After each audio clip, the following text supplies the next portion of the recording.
Salutations everybody, it is Matty here today with my review for Injustice 2. I was doing a little reminiscing and I realized that there hasn't been a NetherRealm game that I haven't bought in recent memory. I always buy their fighters. So is this another excellent one, or is this one we can throw away to the side? Let's start off with this story. This focuses on the aftermath of Superman's actions in Injustice 1 and what's happening next as Brainiac starts absorbing planets. Why? Because he's an asshole. Simple as that. Now, I was reading some comments and reactions to Injustice 2's story, and people were complaining that Superman is still a dick, and that's not cool. Personally, I think this take on Superman is more interesting than anything that has ever been shown about Superman himself. I think him being a douche and the conflict between Batman and him is much more interesting than anything else that could be offered. With that said, this game does heavily depend on your knowledge of Injustice 1, and that's not a really long story at all, so if you had to pick it up and play it real quickly, don't worry too much about that, or you could watch the cutscenes on YouTube.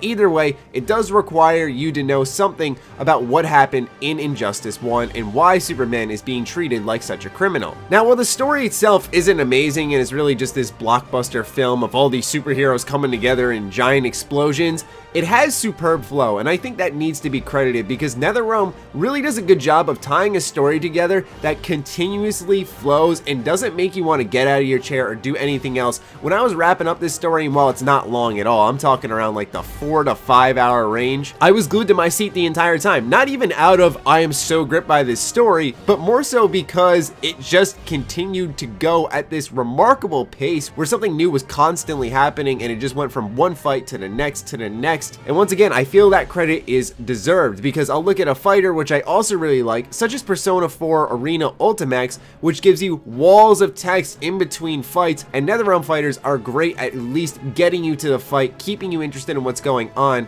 at the same time, where other fighters tend to hit you with a little too much text and keep you out of why you bought the game, which is, well, to fight. And I'm not giving NetherRealm specific credit just because they did a story, because I think sometimes they get a free pass because they're really one of the few fighter games that actually give us a story, and so people naturally fanboy over it in general, but still, I think that the story is decent, but what is more remarkable is how it flows. There will be the occasional odd moment where a fight breaks out that makes zero sense and you're sitting there wondering how this villain popped up, what he has to do with the situation at hand, and if this fight is here just for the sake of a fight. It's inevitable with such a big cast of heroes and NetherRealm wanting to jam-pack all of them into this tiny story. But when you're going from cutscene to gameplay, the transition is smoother than ever. And by this, I mean that there's hardly a graphical difference. Injustice 2 is absolutely gorgeous and characters look believable. This is something that I think a lot of people will marvel at because the flow I was referring to earlier is partially because of this transition between cutscene and gameplay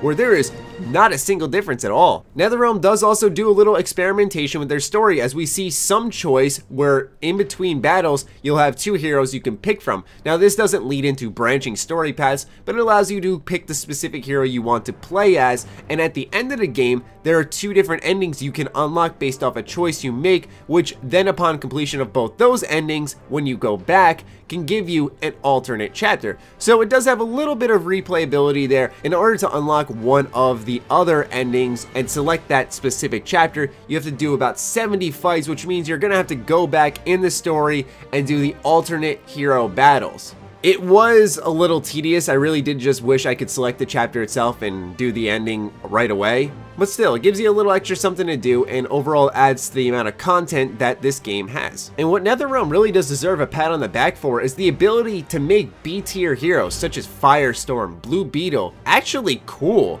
in games with big heroes such as the Flash, Superman, Wonder Woman, these recognizable heroes where you see shoulder to shoulder Blue Beetle, Firestorm, etc. And it's awesome to see that. It's also a risky move. We all know that these type of games would sell better if they continued to use more well-known heroes, but instead they're bringing into the light other cool heroes that many of us have not heard of, and so kudos to them for that.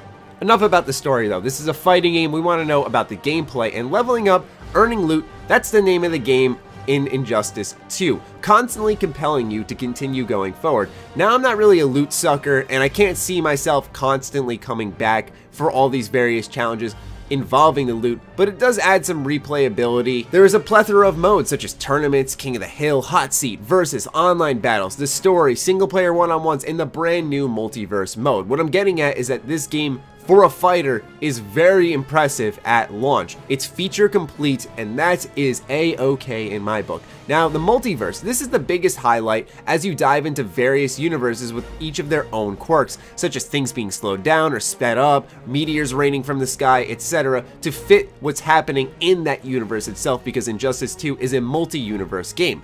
After you complete your objective in the multiverse, you're awarded based on the points accumulated during the battles, which transforms into loot boxes, thus giving you gear for the characters you're using. It's once again one of those things where I could treat it as Destiny in Injustice, but I think that would almost be a little bit degrading at this point in time. But the gear itself, for the most part, does transform how the character looks, and that's one thing I'm really happy that NetherRealm didn't cop out on. There are times, though, where it's really frustrating that I unlock an epic piece of gear, and all I see is maybe the hilt of my blade transform. The most drastic changes are usually the helmets. Everything else I felt at times was pretty minuscule, but it was noticeable enough where when my character stepped onto the battlefield, they were unique to the other person I was fighting, and often when I was fighting with friends, we were exchanging how cool each other's characters looked. It adds a little bit of customization and definitely adds a ton of replay value to, for me personally, in previous NetherRealm games, where I'd beat the story, dick around in arcade mode, and then solely battle online for the next couple of months.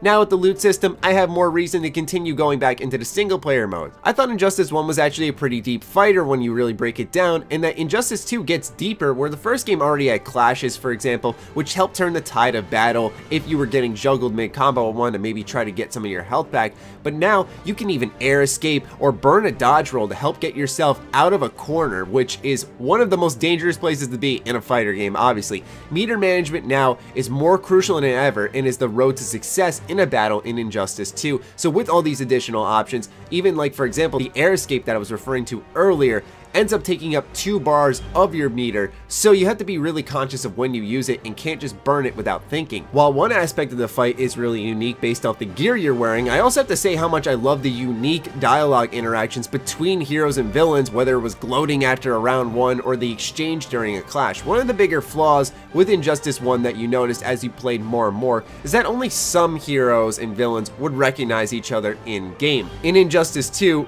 all the heroes have specific lines that they use against each other, making each fight feel special, feel unique. One complaint I do have about the gameplay, and this could also tie into the story as well, is just how tame it was, especially when it comes to blood. Now, I'm not expecting a gore fest. I know that this is a superhero game, so I'm sure some children are going to be picking it up, but for NetherRealm, who creates the most gory, brutal fighter ever, to back off and be tame when it comes to blood in this game confuses me, where for example Wonder Woman's super move has a little bit of blood, but then you'll see Robin's super move in which you dice someone up with your blade and all you see are sparks fly off.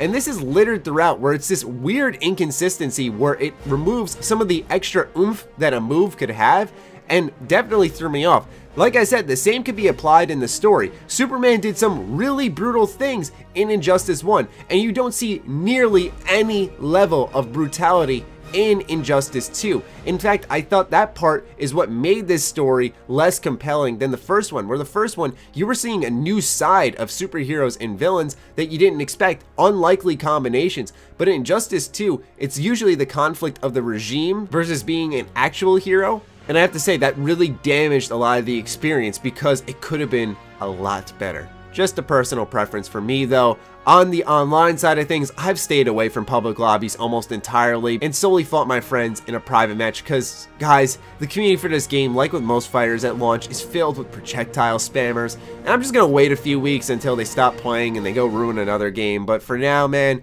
make sure if you're buying this game, at least a friend has it that you can battle online. You still get XP, you still get gear, so that's always fantastic because right now, man, it's so frustrating to be a part of, and I'm just gonna spare myself that anger. Time for the last part of the package, sound. The crunching of bones, the beating in faces, it's all believable. It sounds so epic, especially during the super moves where you'll hear backs breaking and skulls being crushed. The score is mostly epic and fits the moments both in fights and during the cinematic scenes. There's no real standout tracks, but they all just sit in the background and are never overbearing, thus allowing the ass kicking to take the show. And voice acting across the board is excellent. And speaking of taking the show, Tara Strong as Harley Quinn, anytime she's on screen, man, she steals the show. Easily the best performance of the entire game itself. Everyone else does a good job. I thought Green Lantern's voice a little unfitting, but overall, the voice performance was excellent. The verdict for Injustice 2 is that this is definitely a buy at full price. Whether it's your first fighter, if you played a couple of fighters, you played a lot of fighters,